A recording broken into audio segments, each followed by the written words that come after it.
Hello everyone, आज हम सूरदास के पद इस वीडियो में लेकर आए हैं। उसके इम्पोर्टेंट क्वेश्चन आंसर यानी जो काव्यांश अधिकतर आते रहते हैं उनसे रिलेटेड क्वेश्चंस जो होते हैं वो इसमें लेकर आए हैं। तो आप इस पूरा वीडियो को लास्ट तक देखिए ये जो हम पैराग्राफ ले रहे हैं काव्यांश एक, वो 2008 में आया और वैसे भी कई बार आ चुका है। इस बहुत इम्पोर्टेंट है। चलिए स्टार्ट करते हैं। हमारे हरिल हारिल की लकड़ी मन क्रम वचन नंद नंदन और यह दृढ़ करी पकड़ी, जागत सोवत स्वप्न दिवस निसी, कहना कहना जकरी, सुनत जोग लागत है ऐसे जैसे कौरी ककड़ी, सूर तो व्याधि हमको ले आए देखी सुनी न करी, यह तो सूर तहीं ते सौंपे जिनके मन है चकरी। चलिए स्टार्ट करते हैं। गोपियों को योग कैसा लगता है? कवि ककड़ी के समान अखाद्य गंभीर व्याधि के समान, पहला दूसरा विकल्प सही है, इनमें से कोई नहीं। तो इसमें तो पहला दूसरा विकल्प सही, क्योंकि ये दोनों ही रूप में उनको लगता है, यानी आंसर होगा इसका थर्ड। हारिल की लकड़ी किसे कहा गया है? कृष्ण को, गोपियों को, उद्धव को, या इनमें से कोई नहीं। तो हारिल की लकड़ी उन्होंने गोपियों ने कृष्ण को कहा है, आंसर होगा फर्स्ट। गोपियों ने योग साधना का संदेश किससे सौंपने को कहा है?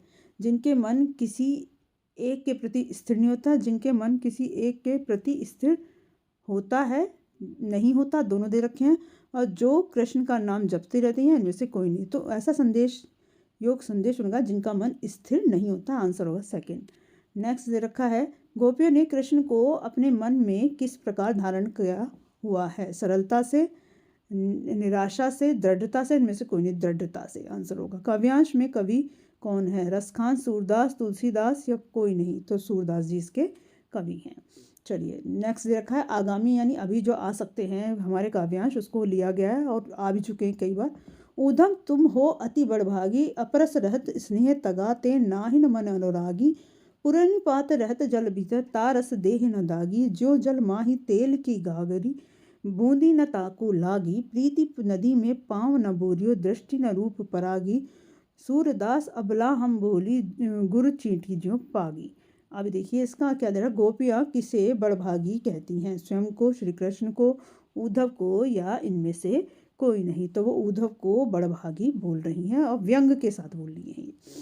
नेक्स्ट है, गोपियों के अनुसार उद्धव किससे दूर हैं? प्रेम रूपी धागे से, गोपियों से, कमल के पत्ते से, तेल की गागरी से। तो प्रेम रूपी धागे से। नेक्स्ट है, गोपियों ने स्वयं के प्रेम को किसके समान बताया है?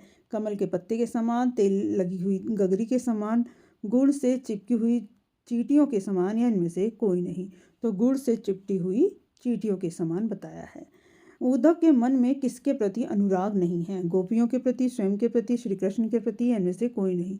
तो श्री कृष्ण के प्रति अनुराग नहीं है।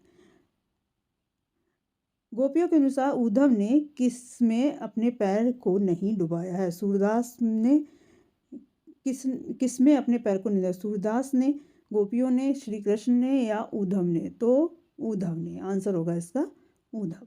नेक्स्ट काव्यांश है, मन की मांझ रही, कहिए जाए कौन पे उद्धव, नाही परत कहीं, अवधि आधार आस आवन की तन मन विथा सही, अब इन जोग संदेशन सुनि सुनि बिरहनी बिरह दही, चाहते हुती गुहार जिते ते उतते धारा बही, सूरदास अब धीर धरूं क्यों मर्यादा न लागी। बहुत इंपॉर्टेंट है, आ भी चुका है कई बार। चलिए, किसके मन की बात मन में ही रह गई है? उद्धव के, गोपियों के, सूरदास के, श्री कृष्ण के? तो उद्धव की मन की बात यानी गोपियों के मन की बात मन में ही रह गई, आंसर होगा इसका सेकंड। नेक्स्ट दे रखा है, गोपियाँ कौन सी व्यथा सहन कर रही हैं? कृष्ण वियोग की, उद्धव के आने की, प्रेम में डूबने की, या इनमें से कोई नहीं? तो कृष्ण के वियोग की व्यथा सहन कर रही हैं। किसे सुनकर गोपियों की विरह अग्नि बढ़ गई है? भ्रमर के गुंजन को सुनकर, सूरदास के गीतों को सुनकर, कृष्ण के योग संदेश को सुनकर, इनमें से कोई नहीं? तो ये कृष्ण के योग संदेशों को सुनकर। नेक्स्ट है, गोपियाँ किस आशा में तन मन की व्यथा को सहन कर रही थीं? उद्धव के संदेश को सुनने की, कृष्ण के आगमन की, दोनों सही है, इनमें से कोई नहीं? कृष्ण के आगमन की, आंसर होगा सेकंड। नेक्स्ट है काव्यांश में गोपियाँ कृष्ण को क्या उलाहना दे रही हैं?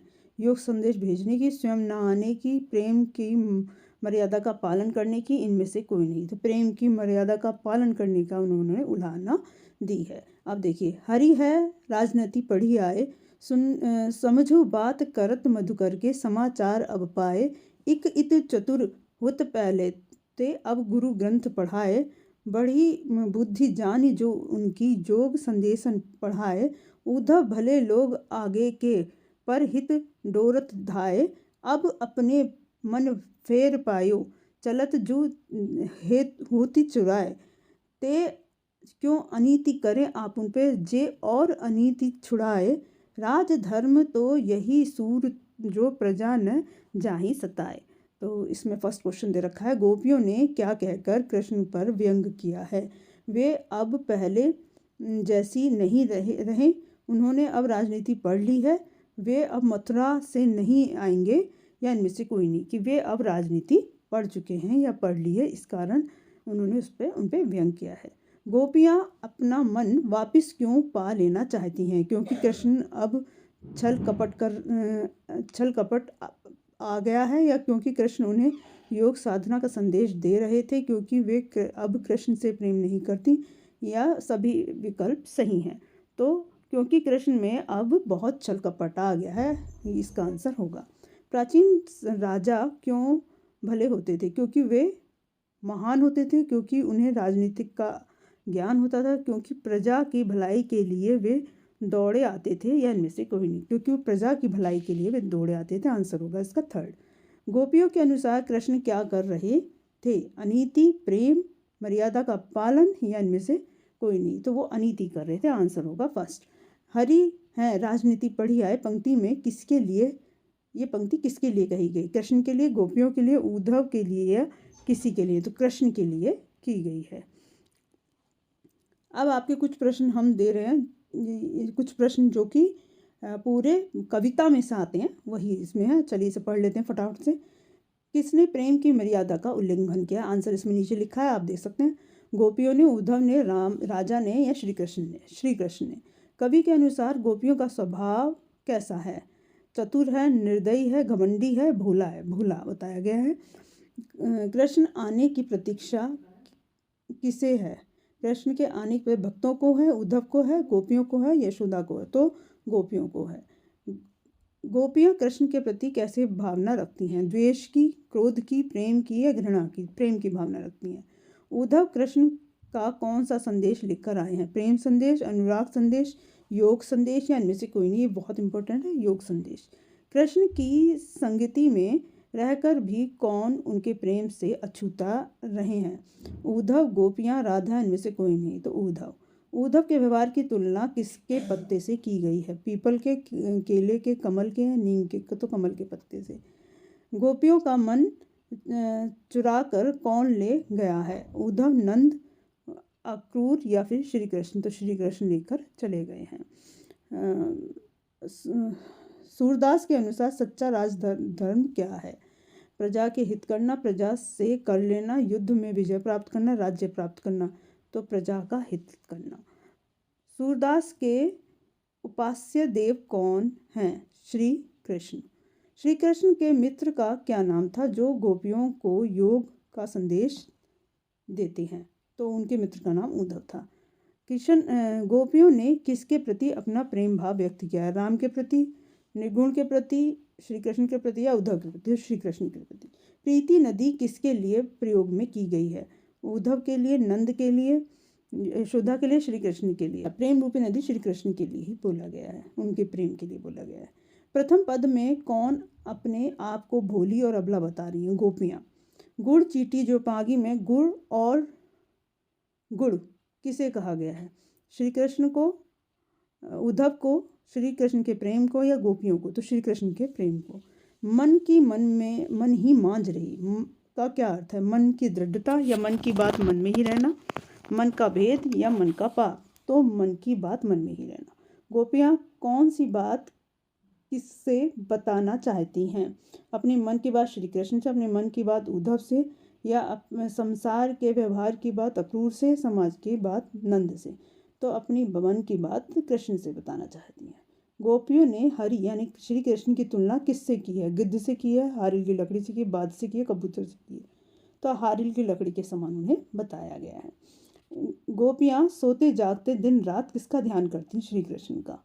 गोपियाँ कड़वी ककड़ी किसे कहती हैं? लकड़ी को, श्री कृष्ण को, यशोदा का, उद्धव द्वारा दिए गए योग संदेश को।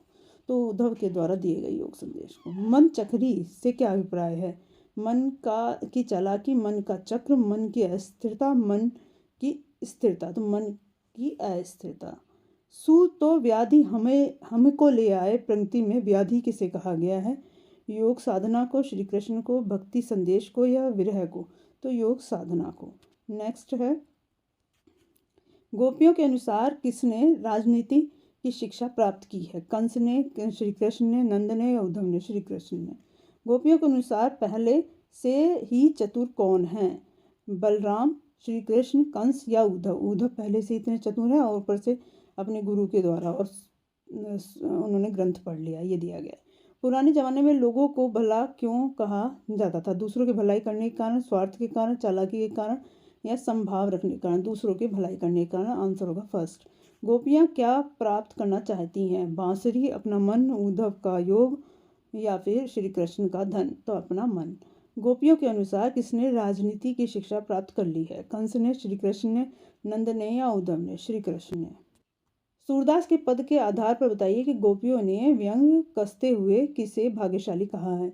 श्री कृष्ण को, सूरदास को, उद्धव को या स्वयं को? तो उद्धव को इन्होंने व्यंग के द्वारा भाग्यशाली कहा है। गोपियाँ उद्धव के योग संदेश को सुन योग को किसके लिए उपयुक्त बताती हैं? अत्यधिक चतुर व और विद्वानों के लिए, अस्थिर मन वाले लोगों के लिए, जिनकी मति फिर गई हो उनके लिए, या संत महात्मा व ज्ञानी मनुष्य के लिए? अस्थिर मन वाले लोगों के लिए बताया गया है।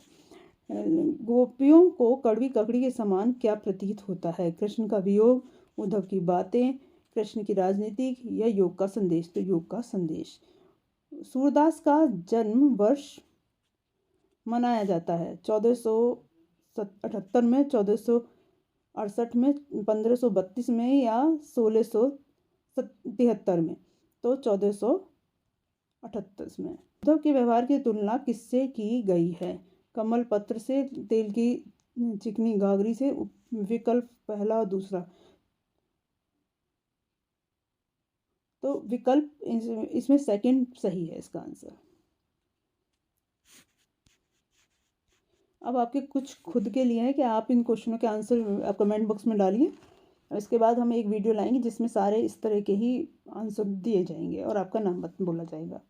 मधुकर शब्द का प्रयोग किसके लिए किया गया है? दूसरा है, सूरदास के पठित पद किस में संकलित है? तीसरा आपका दे रखा है, गोपियों के उद्धव ने उद्धव को क्या कहकर संबोधित किया है? और चौथा है, मर्यादा न लागी के माध्यम से कौन सी मर्यादा न रहने की बात की गई है? पांचवा है, गोपियों के अनुसार राजा का धर्म होना चाहिए कि? आपको ये पांचों के आंसर देने हैं। उम्मीद करती हूँ वीडियो अच्छी लगेगी होगी। आज के लिए बस इतना ही। मेरे चैनल को लाइक करें, सब्सक्राइब करें, बेल आइकन पर क्लिक करें जिससे कि आने वाली वीडियो का नोटिफिकेशन सबसे पहले आपके पास पहुँचे।